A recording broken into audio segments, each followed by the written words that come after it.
30-second job. Okay, it's in there. That's hot enough. That drops in. Next tool. Pop that in.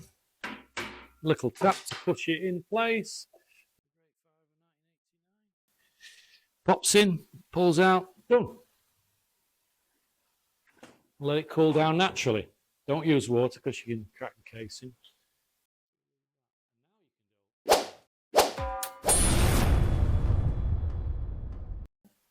Hello, it's me again, Mark, MB Scooters. March still, 2026. So we just showed you a video of how I fit a mag housing, set of bearings and seals. Dead easy. I did it with oxyacetylene. Not everyone has oxyacetylene. That's obviously welding equipment. So that gives lots of big heat, really expands the casing up, makes life easier. You can use boiling water. You can use a hot air dryer. You can use these. These are a bit hotter than your normal airbrush. Or you can use little butane heaters. As long as you get enough heat into the casting of the mag housing, that will expand greater than steel. And if you saw, we had the parts already pre-set up in line of order of assembly. So first thing was the small seal. And we make a small seal drift. That's easy, just put the seal on the end, pops in place. That's done. Next was the dishwasher. The job of the dishwasher is to hold the seal in place. Next was the bearing. Because it was hot enough, the bearing just dropped in. I always use the bearing uppermost with the markings on the outside. I've never done it the other way around for some strange reason. So if someone says, I've built an engine, and I strip it, I say I haven't because the bearings have been put in different to what I do. It makes no difference, it's just what I do. So the bearing goes in, right in face up for me. Then we use the next tool, which is the large mag seal. That pushes in the seal dead easy. That went in by hand, but we just do a little tap to centralize it. That fits the Viton seal because this is on the inside of your crankcase where your petrol oil mixture is going to be. And then just as a final thing, these babies, these are snap-on babies from the 80s. This survived me fire of 89. And finally, just put the circlip in and you make sure it fits in the groove and just pop it out. And that's it. That's how to build a mag housing. It took a little bit of heat and took 30 seconds to fit. Do you need these tools? Yes and no. Makes life easier if you're like me doing this all day, every day. It's easier. You can fit the bottom seal with a wide-bladed flat screwdriver dead easy, and you can fit the top seal the same if you have enough heat in the casing. The hardest part, if there isn't enough heat in the casing, the bearing might go in slightly at an angle. And once it's at an angle, pull it out quick before the bearing gets any heat into it because you'll make it worse. So make sure that goes down. So when I fit it, I'm just feeling it. And when it's dropping in, let it drop in. I never even got my hands near the mag housing to burn it. The hardest part really after all that is the outer seal can be tight. And because there's an inner lip for the circlip, the seal can actually touch into that groove and become tight. That's why with this tool, it can just tap down tightly and pushes it in place.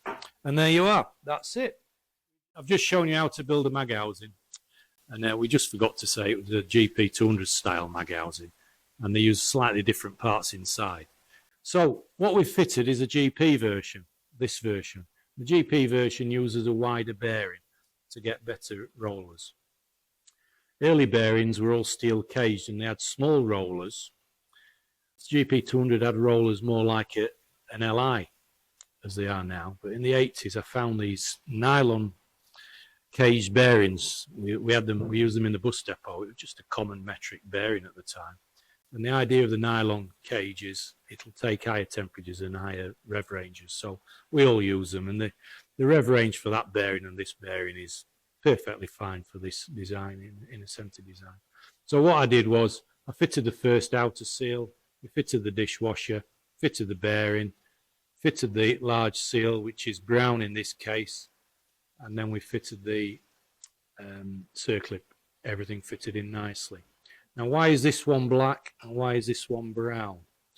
Well, originally when they changed fuel to unleaded, we were realizing, and there was all sorts of horror stories of normal nitrile black seals going wrong because of the fuels. So we looked into it and found that Viton was a material that would stand higher temperatures and has more resistance to the nasty, horrible fuels we've got these days. So to test them, we had them made, and we made them in brown, just so that they were highlighted different. And the idea was, if we were selling them and someone says a seal's packed in and it came back to us and it was brown, it told us, or told me, there might be a problem with the Viton being used, because there isn't just one Viton. There's about 10 different version Vitons, and they all do slightly different things. So we've chosen the best of Viton, which is why they're more expensive. So that was the original idea of using brown seals. Now, you only really need a Viton seal on the inside of the crankshaft. So the mag housing side and the drive side, they need to be Viton because they're mixed with an oil mixture, fuel mixture. And because it's black, that's just normal nitrile seal because you don't have any fuel get to it. We designed them with a better chamfer to make them easier to fit. So that's why that's brown and that's black. Now, because this is a GP200, the difference between the LI and the GP is the LI used a thinner flywheel bearing. So we put the two together, you can see the difference on the step. And what they did originally was they used this bearing, again, before nylon cages, they had thinner rollers. So they weren't as high load as what these are today. And to make the difference up later on when they converted to GP and made a stronger roller, these had a spacer in, and then obviously in a Ascentis found a bearing slightly wider to give stronger ball needle rollers. So the difference there is when you build an LI, because of the shoulder on the crankshaft, which is wider, you have to have this bearing and this spacer. With this seal, they're the same, the bearings change. That's only fitted to LI type, TVSX type engines. It's the same seal, same circlip, and then you can see the two differences between the inner sleeve that goes on the crank. One's thinner, LI type, one's fatter, GP type. And that's it, they're the differences of all series 1, 2 and 3, apart from the exception of the TV 175 series 1 and the LI 150 series 1, but there's so few of those around. It was such a bad idea. Innocenti moved to series 2 modification, then series 3 and eventually to GP.